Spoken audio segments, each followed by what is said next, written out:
question. What is the number one most important difference between the positive Dr. Kirk Moore case outcome and the negative Jeffrey Epstein case outcome? The answer is Epstein is dead. Now, the thing is, you can have a victory. The Dr. Kirk Moore victory, it was indeed a victory, and it was the right thing. It was the right thing to do. I think that Dr. Moore engaged in a just and ethical way. He upheld a higher moral law. He held up a higher natural law, and protected his patients. He honored their choices, and this is why the statement from Attorney General Pam Bondi. This was her tweet that she pushed out. At my direction, the Justice Department has dismissed charges against Dr. Kirk Moore. Dr. Kirk gave his patients a choice, informed consent, when the federal government refused to do so. He did not deserve the years in prison he was facing. It ends today. And so that ended everything. Colonial Metals Group. Get your gold and silver strategy put together today. This is, again, nothing is changing. So what does that mean? It means that we are still in a situation here in the US with the economy. It's like a train barreling down the track, set on fire, 90 miles an hour with a drunken conductor heading right off a cliff. Like, that's kind of where we are with this economy. And so, especially with the US dollar, our currency, they have taken this as far as they possibly can. Everyone understands this. And this is why gold is now tier 1 status. That's what Ed Dowd was talking about. Gold is money good, meaning you could buy a house with gold. We could see a situation, especially with Texas and Florida now adopting gold and silver as legal tender. That is the first step to their ability to establish a sovereign bank. You have saved your entire life. You're a retiree, and your money is wrapped up in a 401k, IRA, and it's the stock market or even federal government instruments. You have to consider physical gold and silver as a hedge. Doesn't mean you have to go in and go all in on it. It could be a portion, it could be a quarter, less than that, but everyone needs to be hedging right now with physical gold and silver, and also physical gold and silver backing up your retirement. As you guys know, Colonial Metals Group this company is amazing. I trust this company. I know all the primaries. We've been working with them for years, and they take amazing care of this audience. So you're going to want to go to colonialmetalsgroup.com/joy, colonialmetalsgroup.com/joy. See if you qualify for $7,500 in free silver. This is an amazing company.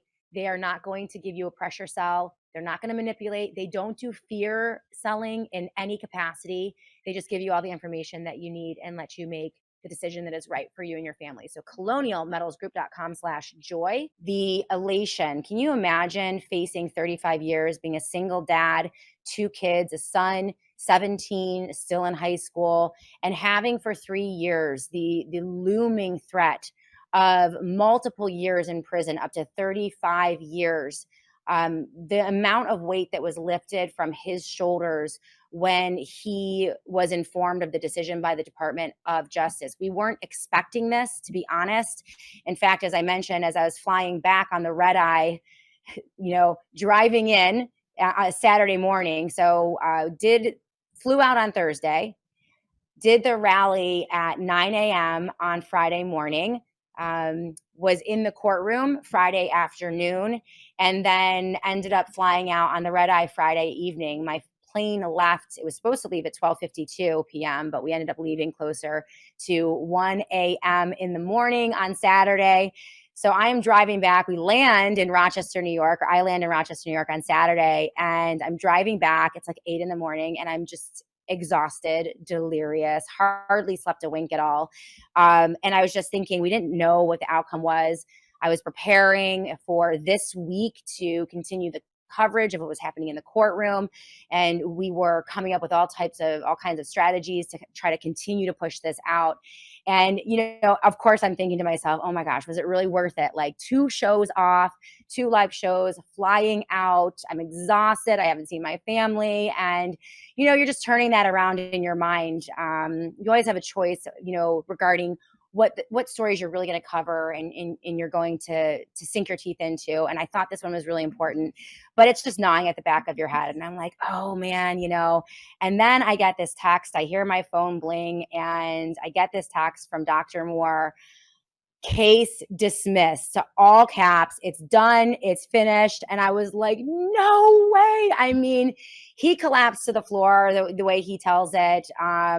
And it was just, I couldn't believe it. And it made it all worth it. I mean, to know that his young son Michael is going to have his dad, to know that a precedent has been set here, right? A precedent has been set. Like, this now is going to propel COVID era atrocities into the fore. We still have cases going that we now know we can impact if we work together outside of the system with direct action to continue to push politicians and judges, right? And use our connections and media and platforming.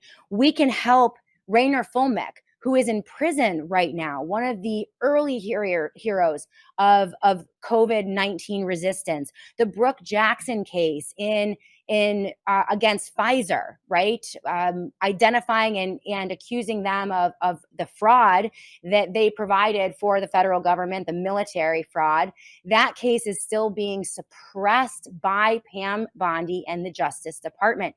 Mary Talley Bowden is still facing horrifying repercussions from the Texas Medical Board. There's still doctors being persecuted. There are actions still being taken against Dr. Peter McCullough. There is a case in the Netherlands where an attorney, Arno van Kessel, has been arrested, detained, and held without any lawyers representing him, any connection to his family, very similar to what happened to the J6 attorneys. This lawyer was taking Bill Gates, Albert Bourla, and Dutch officials to court over COVID and the jab. He was arrested, taken to a maximum security prison to stop him from attending the court case. Okay. His co-counsel, Peter Stasner, just the other day arguing on his behalf, but they are accusing Bill Gates, the chief editors of Dutch newspapers and Dutch broadcasters, Albert Bourla, and a range of high-ranking Dutch officials and politicians who were responsible for the handling of the corona crisis. Stassen, his co-attorney, was supposed to present the case together with Arno van Kessel, but he was arrested on the 11th of June, the day after submitting documents that have to do with the initial proceedings. Listen to this. Van Kessel was arrested, taken away blindfolded by a team of semi-military police, and is being kept in the Netherlands' highest secured prison, far away from his family, for at least another 3 months. The actual charge is unknown. And it's likely, they believe, because the state prosecution is still trying to find something to charge him with. This was meant to intimidate his co-counsel, Stassen. His